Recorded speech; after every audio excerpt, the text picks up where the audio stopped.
ഇന്ന് വീണ്ടും ഞാനൊരു ദോശ വീഡിയോ ആയിട്ട് തന്നെയാണ് ട്ടോ വന്നിട്ടുള്ളത്. അപ്പോൾ ഒന്ന് നിർത്തിയിട്ട് പോടി എന്ന് പറയുന്നവരെ ഈ ഒരു ദോശ വീഡിയോ ഉണ്ടാവും.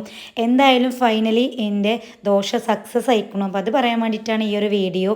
ഞാൻ അത് ഇത്ര ഈസ്റ്റാണ് കേട്ടോ ഇടുക. പിന്നെ എൻ്റെ സബ്സ്ക്രൈബേഴ്സ് പറഞ്ഞ പോലെ തന്നെ ഞാൻ എല്ലാ ടിപ്സുകളും പരീക്ഷിച്ചിട്ടുണ്ടെന്ന് ഒന്ന് അറിയിക്കാനും കൂടിയുള്ള വീഡിയോ ആണിത്. ഇപ്പോൾ ചുടുവെള്ളത്തിൽ ഇറക്കി വെക്കാൻ വേണ്ടി പറഞ്ഞിട്ടുണ്ടായിരുന്നു. അത് ഞാൻ കൈകൊണ്ടൊന്ന് ഇളക്കി കൊടുക്കാൻ വേണ്ടി പറഞ്ഞിട്ടുണ്ടായിരുന്നു. ഒരുപാട് കമൻറ്റുകൾ ഉണ്ടായിരുന്നു. എനിക്ക് ഭയങ്കര സന്തോഷമുണ്ട് കേട്ടോ ആ കമൻറ്റുകളൊക്കെ വന്നതുകൊണ്ട്. എന്തായാലും അത് പറഞ്ഞു തരാനുള്ളൊരു മനസ്സുണ്ടായല്ലോ.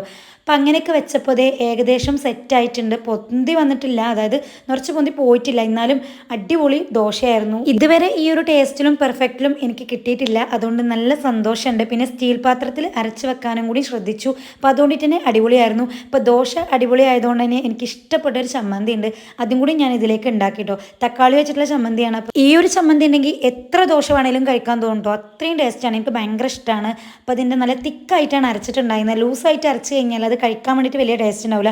പിന്നെ ഇതിലേക്ക് സാമ്പാറോ ചട്നിയൊക്കെ വേണം. പിന്നെ പണിയെടുക്കാനുള്ളൊരു മടി കാരണം ഉണ്ടാക്കിയിട്ടുണ്ടായില്ല.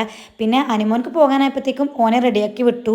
വെള്ളവും ലഞ്ച് ബോക്സും വെക്കാൻ വേണ്ടി മറന്നിട്ടുണ്ടായിരുന്നു. അപ്പോൾ അത് കൊണ്ടേ കൊടുത്തു. പിന്നെ ഉച്ചയായപ്പോഴത്തേക്കും ദേ ഒരു മസാലച്ചോറ് പിന്നെ തേങ്ങാച്ചോറും ബീഫും ഉണ്ടായിരുന്നു. അനുമോ സ്കൂളിട്ട് വന്നപ്പോഴത്തേക്കും ഈ ഒരു ഗിഫ്റ്റ് ഓനെ കാത്തിരിക്കുന്നുണ്ടായിരുന്നു. അപ്പോൾ സംഭവം ഓൻ തന്നെ ഓർഡർ ചെയ്തതാണ്, നമ്മൾ അറിയാതെ ഓർഡർ ചെയ്തതാണോ. അപ്പോൾ അത് എനിക്ക് വാങ്ങിക്കൊടുത്തിട്ടുണ്ടായിരുന്നു. പിന്നെ വീണ്ടും ഞാൻ ഈ ഒരു മസാലച്ചോറ് എടുത്ത് കഴിച്ചു.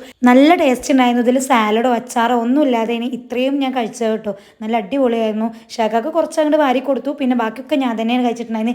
ഷകാക്ക് ഭയങ്കര ഇഷ്ടമുണ്ട് ഇങ്ങനെ വാരി കഴിക്കണം. ഇങ്ങനെ കൊടുത്തു കഴിഞ്ഞാൽ എത്ര ചോറുണ്ടെങ്കിലും കഴിച്ചോളും. അനുമോനും ഇപ്പോഴും ഞാൻ വാരി കൊടുക്കുന്നതന്നെയുണ്ടോ. ഷാക്കി അടക്കം ഇങ്ങനെ വാരി കൊടുക്കാൻ പറയും. അപ്പോൾ അത് സാജി വെച്ച മസാലച്ചോറാണ്.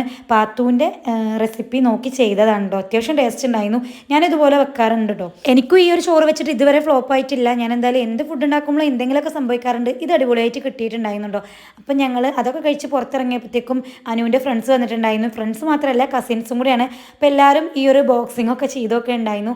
പിന്നെ അനുമോനും ഒന്ന് മെയിനാവുണ്ടായിരുന്നുണ്ടോ. അപ്പോൾ നമ്മളെ വീഡിയോ ഇത്രയുള്ളൂ. വീഡിയോ ഇഷ്ടപ്പെട്ടാൽ ലൈക്ക് ചെയ്യാനും ഷെയർ ചെയ്യാനും സബ്സ്ക്രൈബ് ചെയ്യാനും മറക്കരുത്. അപ്പോൾ ഇനി പുതിയ വീഡിയോ ആയിട്ട് കാണാം. ടാറ്റാ.